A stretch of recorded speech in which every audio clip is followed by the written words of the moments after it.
Hi friends, welcome back to Paru Naresh recipes. నేను పారిజాత. ఇవాళ మన స్పెషల్ రెసిపీ వచ్చేసి గోధుమ పిండి కప్ కేక్స్. ఈ కప్ కేక్స్ చాలా ఈజీగా చేసుకోవచ్చు అండి. టేస్ట్ మాత్రం చాలా బాగుంటాయి. గోధుమ పిండితో చేస్తున్నాం కాబట్టి హెల్దీ కూడా. సో ఇలా ఈవినింగ్ స్నాక్ టైంలో ఇలా చేసి పిల్లలకి ఇచ్చామంటే మంచి టేస్ట్గా ఎంజాయ్ చేస్తూ తినేస్తారు. సో మరి ఈజీ కప్ కేక్స్ని ఎలా చేయాలో ఇప్పుడు చూద్దాం. దీనికోసం ఇక్కడ ఏదైనా ఒక కప్పు తీసుకొని ఒక 1/2 కప్పు వరకు చక్కెర, ఒక 3 ఇలాచీ వేసి మిక్సీ జార్లో యాడ్ చేసి మెత్తగా గ్రైండ్ చేసి తీసుకోండి. చూడండి, ఇలా మెత్తగా గ్రైండ్ చేశాక ఇప్పుడు ఈ షుగర్ పౌడర్ని ఒక గిన్నెలోకి తీసుకుందాం.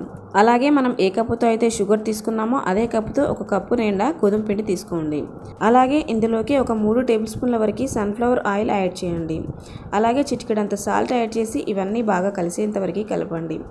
ఇలా ఒక మిక్సర్ కానీ లేదా ఫోర్క్ స్పూన్ ఉంటే ఫోర్క్ స్పూన్తో కానీ కలపండి. ఇలా కలిపాక ఇందులోకి ఒక 1/2 టీ స్పూన్ వరకు బేకింగ్ సోడా, అంటే మనం ఇంట్లో యూజ్ చేసుకుంటాం కదా వంట సోడా, అది యాడ్ చేయండి. అలాగే కాచి చల్లారబెట్టుకున్న పాలు, రూమ్ టెంపరేచర్లో ఉన్న పాలను తీసుకొని కొంచెంగా యాడ్ చేసుకుంటూ పిండిలో బాగా కలిసేంత వరకు కలపండి. అంటే కన్సిస్టెన్సీ చూసారా, ఇక్కడ మనకి రిబ్బన్ కన్సిస్టెన్సీ రావాలి. ఈ కన్సిస్టెన్సీ వచ్చే వరకు పాలని కొంచెం యాడ్ చేసుకుంటూ కలుపుకోవాలి. పిండి మరీ లూజ్గా ఉండొద్దు, అలా అని గట్టిగా కూడా ఉండొద్దు. ఇక్కడ వీడియోలో చూపిస్తున్న విధంగా ఇలా కలిపి రెడీగా పక్కన పెట్టుకోవాలి. ఇప్పుడు కేక్ని బేక్ చేయడానికి నేను ఇక్కడ చిన్న టీ గ్లాసులు ఉంటాయి కదా ఇంట్లో, ఇవి యూజ్ చేస్తున్నాను. మీరు కావాలంటే చిన్న కటోరీస్ అయినా వాడుకోవచ్చు.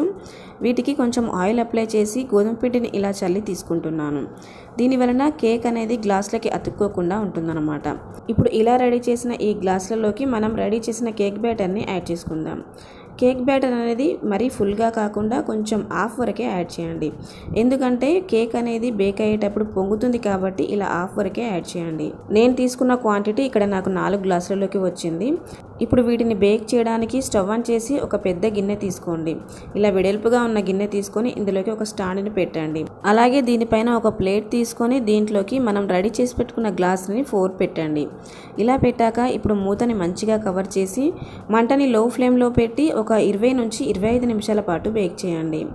అంటే నేను ఇక్కడ ఒక 25 నిమిషాలు బేక్ చేశాక మూత తీసి చూపిస్తున్నాను, చూసారా? కేక్ చక్కగా బేక్ అయి ఇలా పొంగి ఉంటుంది. అయితే కేక్ బేక్ అయిందో లేదో చూడడానికి ఇలా ఒక టూత్ పిక్ని కానీ లేదా చాకుని కానీ గుచ్చి చూసామంటే పిండి ఏం అతుక్కోకుండా ఉన్నట్లయితే కేక్ చక్కగా బేక్ అయినట్లు. ఇప్పుడు వెంటనే స్టవ్ ఆఫ్ చేసి పక్కకు తీసుకొని ఇవి పూర్తిగా చల్లారనిద్దాం.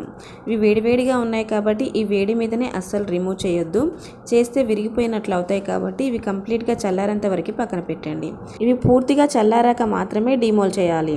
ఇలా పూర్తిగా చల్లారాక చాకుతో ఎడ్జెస్ని లూజ్ చేస్తూ ఇలా స్లోగా తీసామంటే గ్లాస్ నుంచి ఈజీగా ఉడి వస్తుంది. అంతే, టేస్టీ అండ్ స్పాంజీ గోధుమ పిండి కప్ కేక్స్ రెడీ అయిపోయాయి.